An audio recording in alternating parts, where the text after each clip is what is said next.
2,5 millions d'euros en petites coupures. 55 kilos de lingots d'or pur pour un montant de 6 millions d'euros. Cette saisie est le résultat de 10 mois d'une enquête complexe débutée en Italie.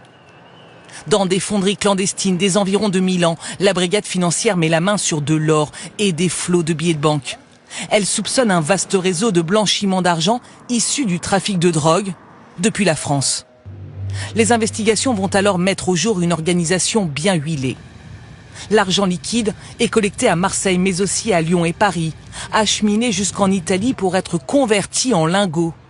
De là, l'or part en Turquie, au Kosovo et au Maroc, où les banques sont moins regardantes sur l'origine des fonds.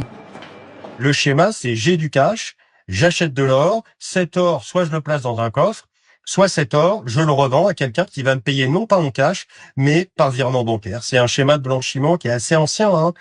Ça a toujours existé. Ça existe depuis que le narcotrafic et depuis que le blanchiment existe. 30 millions d'euros auraient ainsi traversé les Alpes entre octobre 2024 et l'interpellation début septembre des premiers suspects. 2 à Lyon, en possession d'argent liquide. 4 à Montpellier, dans un véhicule où sont cachés des lingots d'or.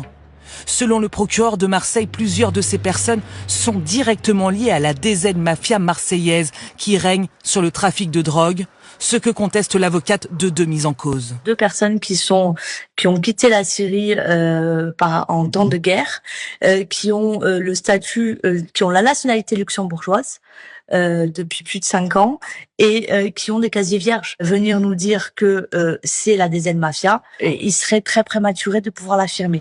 Au total, 7 personnes sont mises en examen en France pour blanchiment aggravé de stupéfiants. En Italie, 4 personnes ont été interpellées.